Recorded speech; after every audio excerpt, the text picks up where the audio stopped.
Hello, everyone. Welcome back to Intoxicated Intellect. Hello, hello. What's up? I'm Justin.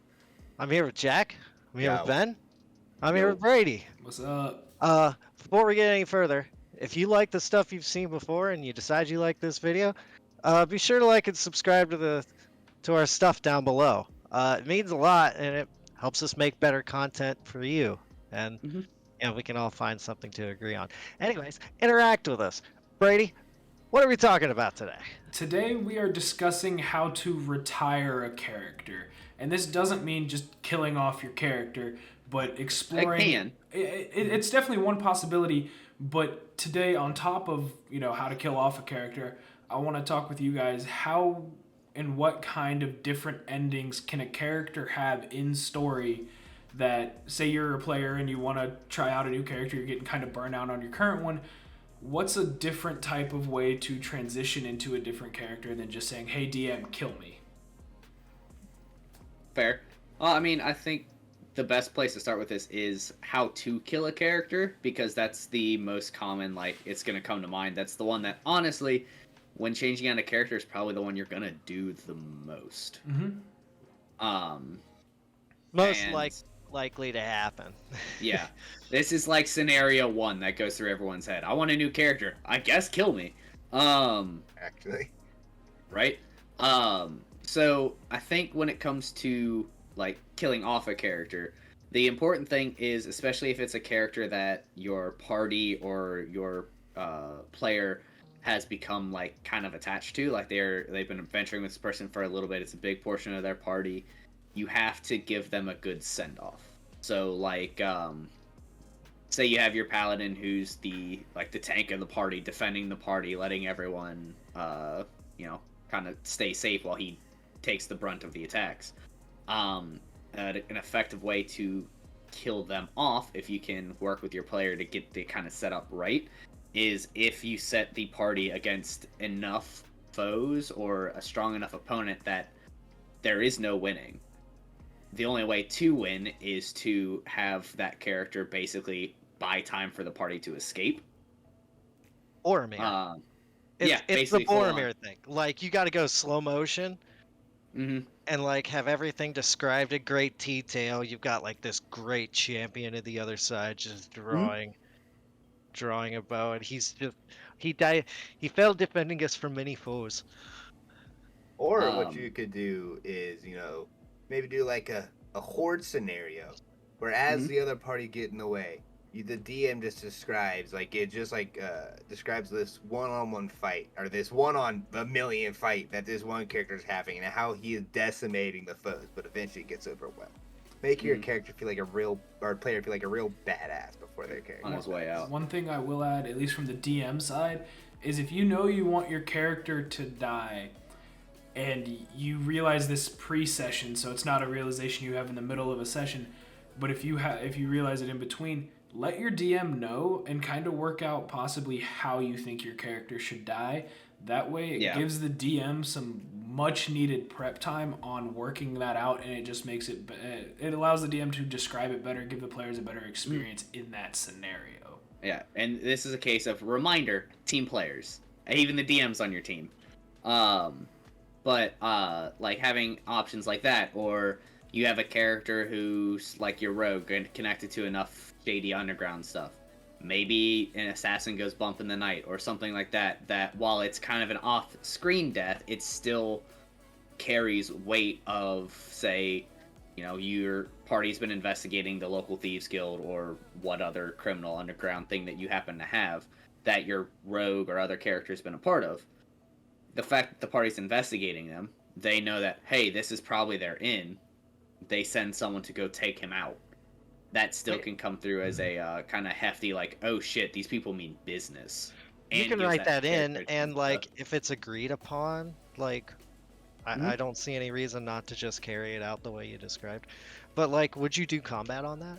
Would you do a contested role or something? That's Just to something make that actually... just to make it interesting, Well, I mean, if you're trying to kill off and transition to a new character, yes, but shouldn't you go out in a fight at least somewhat? Well, here's my thing. Two birds with one stone.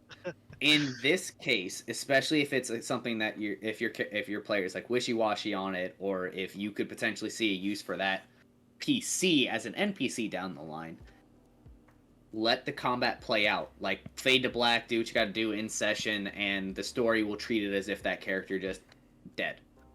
But on the back end, say on a one-on-one session or something like that, you can then have that player like, hey, we're gonna actually go through this fight, try to survive, try to make it. Like, go down swinging. Let's just see what happens. That character survives. Hey, guess what? There's a real powerful NPC PC around there somewhere that can always drop back into the story later with massive consequences to the story. I will say, leaving it up to in-session combat, especially if your player just in the middle of it goes, hey, I want to die. Okay, well then, as a DM, you're like, all right, then the NPCs might target that player a little bit more. But in the end, if you're leaving it up to dice rolls, I've had this happen where Billy wanted me to kill off one of his characters in a previous campaign, but he wanted to roll through the combat with it, and so we did. And it was him versus like 5 NPCs, and he didn't die. Yeah, the unkillable character. So leaving it up that to character killed 2 of my characters. Yeah. While leaving it up to the dice is always fun, if you know you want your character to die, it's probably not the best way to guarantee an on-screen death. Well, that's what I'm saying, is you can, like, if your character's like, no, he dies, like, I want him to be dead, sure, on-screen death it up, do what you gotta do. Yeah. But if the character's like, I just really want to play a new character, I'm kind of like, live, die otherwise, like, you know, I could see both outcomes for him, let him play it. Because either way, regardless of whether or not he survives in that fade to black moment or not, he's still playing a new character. Yeah. Your player still moved on. The rest of the party, in character, even if they somehow end up figuring it out, in character, they know that character's dead. In quotes, no. But it's you don't. There no sense in removing a chess piece if you can still find a use for it down the road. Right. No use in killing a pawn that you can sneak down the board and get a queen back later on. Right. So what about the death description? Like, do you think it would be, and this is kind of like what Brady has us do on death saves. Do you think that it should be like a share the load, like so the DM describes the combat and how that PC goes down, and how they stand against many foes or what Assassin's Blade or whatever it happens to be, and then maybe the PC, like, well, your life is flashing before your eyes. Gesture. Yeah. Like, what do you see? Do you think it's? Do you think one person? Do you have a preference for one way or the other? Do you think? Do you think it should just be the DM describing what happens, like, in the eye, in the visualization? Do you think it should be both, since a character is getting a send off, or like if they're actually going out? Do you think it's like, let's get everything and just be done with it? You know, like, I think that if a character's getting a true send off, like, hey, this is it, they're, this is the last time this party's gonna see them, that should be like, and especially if the party has a moment to kind of talk through that or to like send them on their way, having a life flash before their eyes moment or what have you, I don't think is necessarily. I'm not a fan of it. I like the idea of, like, on death saves, because the party's still trying to res you. It's just things that you think about a little bit. But if there's no chance of saving you, either let them RP the goodbye beforehand, or let them RP the memory of that character afterwards. In my opinion. Depending on your party, certain parties will be like, oh no, that character's dead. Anyway, depending on what your moving on. Yeah, depending on what your party's like and how much they like to RP and do all that kind of stuff, you're gonna have to play that hit or miss. My personal preference is to take care of it in character, then have the DM or player, like, the DM sets up the setting, the player describes how they go down, or the DM describes how the player goes down, and you can work on that. Like, if you know, like, hey, this is the battle you're going down in, collaborate with your DM, collaborate with your player, and make something cool that you're both happy with the character going out that way. DMs love it when the players work with us. It makes life so much easier. And yes, please work with your DM when it comes to how you want to die. And Ben, I got to agree with you on that, in the whole aspect of how the players saying their goodbyes or mourning/celebrating the life of their remembered NPC. I'm a big fan of that, and I agree with exactly what you said there. Now, once again, I will fully admit, this is my opinion on the matter. Every table's going to be different. Do what sounds fun to you guys. I know that's kind of whatever wishy-washy advice, but that's kind of the unfortunate. That's kind of the fun part of it's a collaborative gameplay. Exactly.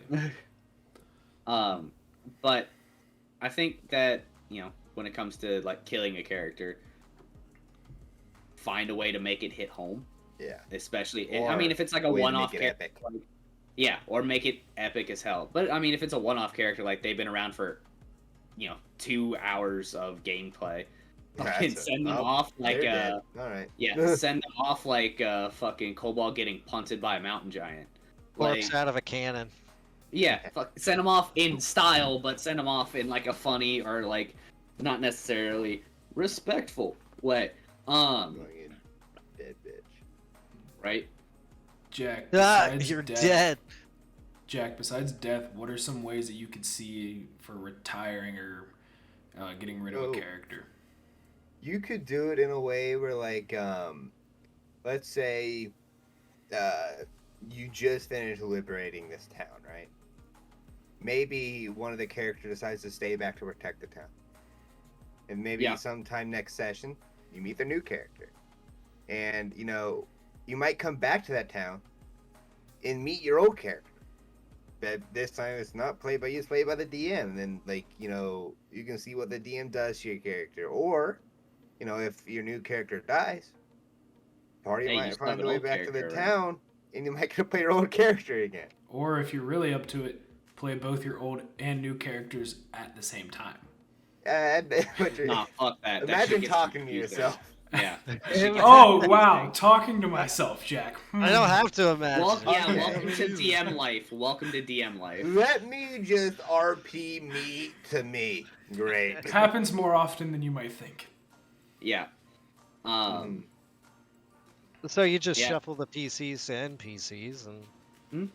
Yeah, I am especially depending on how your party is built. Obviously, it depends on the different characters, but like, say you're getting onto something that's a little more global than a character cares about, or you're getting onto something that's a little more, like, let's say you have a family-based character, like, a mom or a dad or something like that, and something that happens in their adventuring party potentially harms or actually does harm their family, their kids, what have you. Guess what's the biggest, like, oh no, I can't do this anymore. Sorry, I got other obligations. Right. Yeah, it's like, oh, this actually, it could potentially harm my family. I'm out. I can't do this. Someone, like, I can't do this, guys. Like, I can't. This is my responsibility. Or if you finish a character's storyline, like say you and your DM have worked through your entire backstory. Now your story has come full circle, but the campaign's only so far done. At that point, the PC has a decision to make. Do they continue on with this merry group of adventurers they've become friends with, or do they go back into their old life now that their quest is complete? Saved my village. Now my adventuring days are over because I took an arrow to the knee. Yeah, right. It's an arrow to the knee, or I'm done. I've accomplished my goals. And then you become this weird ass guard in some brown robes in a city called Whiteland. It's weird. Hey man, Very specific, though. Even Thanos retired, so Right. Yeah. He decided, well, that's it. He used to be an adventurer until he snapped his fucking fingers. Right. Crippled. And then the Avengers used to be the Avengers. So, like, what else? Thor used to be an Avenger before he got fat ass. He was still an Avenger after he became fat. Right. He was always fat Avenger Thor. No, but like, in terms of not killing your character but retiring them, saying they want to stay with the town they just liberated or they want to go back to their family, that again can become a big roleplay aspect for the player who's retiring the character as well as the rest of the party. And even like with the staying back with the liberated city, but say that character goes back to protect their family after what happened, the party then has a storyline where, say, that ex party member needs help with something, you can go back and visit that character again and have more adventures with them, just in a different way than before. So I mean, Yeah, what do you guys think? All right, so I got a twist on this idea. go for it. Uh, Yeah, Make your old Easy. party member the BBEG. that's also a fun way That'd to be do it. fun. Yeah. Scale that fucker up and have it You come play back an like evil character. Oh, Scrappy Doo in Scooby Doo style. Throwback. like he used to be a friend of mine. And then he went And all now you're a fucking dick. whacked That's a out big in need. the head, man. And that's Yeah, one of I those would like to instances- see. I would like to see more of that. He used I'm to a be a big friend of fan of mine that until he for, took a like- wish really wrong. I'm a big fan of that for using the like fade to blacks, especially on potential character death scenarios, where instead of the character dying, fade to black. Guess what? Not dead, captured. Or maybe, right? Yada yada yada. The Hey, you. PC You're gets finally one awake. wish somewhere, right? Yeah. And then they wish for power. And they become drunk off that power and become the BBEG. Yeah, that's what. Like I said earlier, like don't Foreshadowing. remove Cool. unless there is a solid reason to. My opinion is always to keep your chess pieces on the chessboard. It's a on chessboard. Nah. Preferably different your egg. side. Yeah, preferably You your were side of the it. white king, and now you're the black king. Yeah, yeah. Your players are busy playing checkers over here. You got, you're playing 3D chess. Now, with the BBEG example, say the DM did have plans to make your player character the BBEG after you got rid of them. Would you, as players, want to work with your fuck DM to learn about how or work out how the player turned evil to become the BBEG, or would you leave that solely up to your DM? See, I think the second you relinquish control of your character, you can't know anything else about it. I was You gonna have say to learn that just gets the into other meta pretty hard. And like Um, me, I am terrible and I'm meta. I do think that is something that you need to get the player to agree with, though. I don't want to see numbers, right? I Mm. definitely don't want to see a stat block or anything. But there's no reason that, like, once it comes out, you can't have that expositionary plot. Like, aha! You're probably wondering how I became evil. Well, let me tell you. Let me tell you what Monologue. happened after you left me. They will take their action to monologue. Right. Yeah, And I will use counterspell to shut him the fuck up. I think that would be Counterspell the a way to do it. I monologue. think you could kind of talk about Yes, it a I little can bit. if they're talking in my head. If They're it's- a mind flare, actually. So You know what? If Sure. if a PC can play a mind flare, I'm gonna be impressed, and I want to see that. yo, you can make that I happen. can become. Wait, we have a level 15 one shot. I can be a legendary dragon. We are getting off topic here. Yeah, we are getting a little off Af- topic. with Back to topic about potentially turning a PC. I think regardless of how you play it, about what that player knows versus what happens to the character and all that, if you have the ideas like, hey, I kind of want to make him the BBEG later on. One, if the party is cool with PvP, hey, here you go. And then let them play the BBEG later on, fighting the party, while you as the DM just handle the BBEG's minions. It's a good idea. But or maybe if they don't want to know how they turn, how they do that, if they want to get all that in exposition, or you would prefer to give them that in exposition because you don't have that idea set in stone yet. Just make sure your character's cool with, hey, I've had this idea to do this. If it does happen, what are your thoughts? Because there are certain characters where them becoming a bad guy, go for it. I'm curious to see how that'll come out. I want to see what you can do with them. Other characters, like, that makes no sense for that character no matter what happens. Like, that character is this to me. I don't want to fight them later on. Yeah. All depends on attachments to characters. The downside to this is it's all really situational. It's all super situationally based. Let's see Um, what you could also do with that, and like not Mhm. like you could still do that in a way that wouldn't like break this thing. You could pull Orochimaru resurrecting the Hokages, right? It's like the evil guy brings him back from the dead to fight you. there are two people in this Discord call who understood that reference. Yep. One of them And made he the only reference. The other one is very, very proud. I Yeah, got half of it. I got half of it. But I'm I learning. heard Hokage. That's all I know. Besides turning an So- NPC into the BBEG or having them stay behind or go back to their family, are there any other ways that you guys can see of retiring a character? Trap them in an he gets lost. Wait, Yeah, Justin hit the nail on the head. Getting trapped within like trap their soul in some- an object. Yeah, trap their soul in an object, plant them somewhere else. They're not dead. They're not gone, but So Good they fucking break luck. the staff of the And then it's an Magi intelligent and don't item, die and get shipped to Yeah. a So different plane. you that they pull the can't get card out from the of. deck of many things and their soul gets trapped in a different plane of existence. Mhm. Yeah, I feel like this is something like that. Honestly, a big one is retire that character, and then future campaigns, especially if you use the same setting for your campaigns, or future, even they come like you do a time skip and they come back. Okay, now that PC has had 15, 20, 30, whatever, how many years to change. They are going to be completely different than what that PC was when the player played them. Now it is purely an NPC, but because the party and the players recognize that person, having them come back around as a future quest giver or a future NPC joining for like a one-off session or a two-off session, or they're the local governmental leader or leader of some sect of the religion or something like that.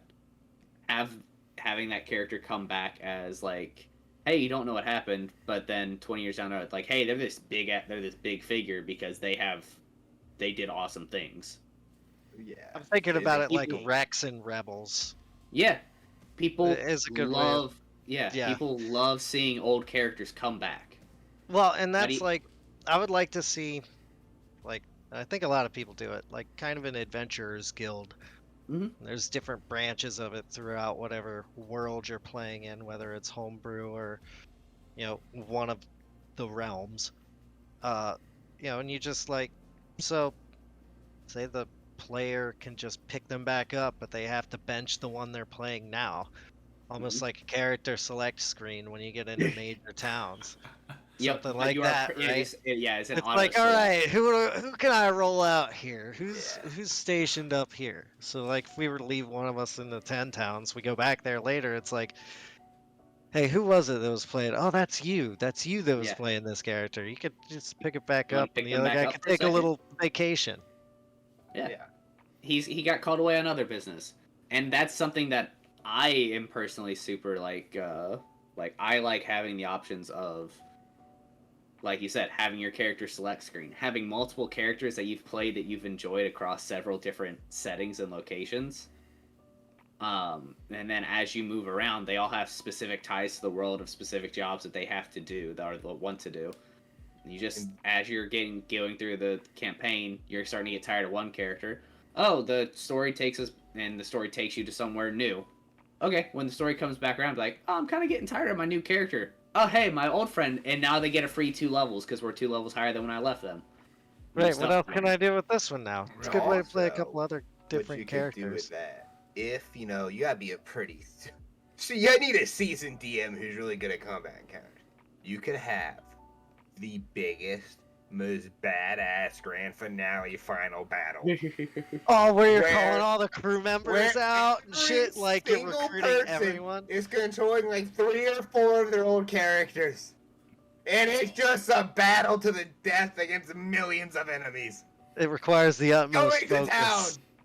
Yeah, by the way, that will be the most, if that ever happens, There's that is the 6 most glitches, sober, intoxicating 7 it will ever dragons. have to be, Yeah. because there's so much action economy that's gonna get Exactly. impossible to keep track of. Exactly. If that happens, I might actually lose my mind. Yeah, Yes, no, that's but would when it you not have be cool? that's when you have a selection of like 3 or 4 players, and then you also have like 3 DMs along with it, Yeah. just to help keep things like balanced and moving. But I Hey think guys, that's I can't look at 70 character sheets. Yes, I can. But I think that's a good stepping off point for the end of today's topic. Before we just get further and further off topic. Oh yeah, well I mean that's the beauty of this. Tell us how what's the best ways that you've come to like retire your characters? Either kill them off, let them have their day in the sun, and then retire to old age in white picket fence land. Also, Give us a What are your story. most fun ones? Yeah. Give us a story down in the Or comments. leave And a remember, comment down below telling Brady that you wanted to see this whole final battle with 7 different characters. And if we get to 1,000 likes, we have to do it. I'll uphold that.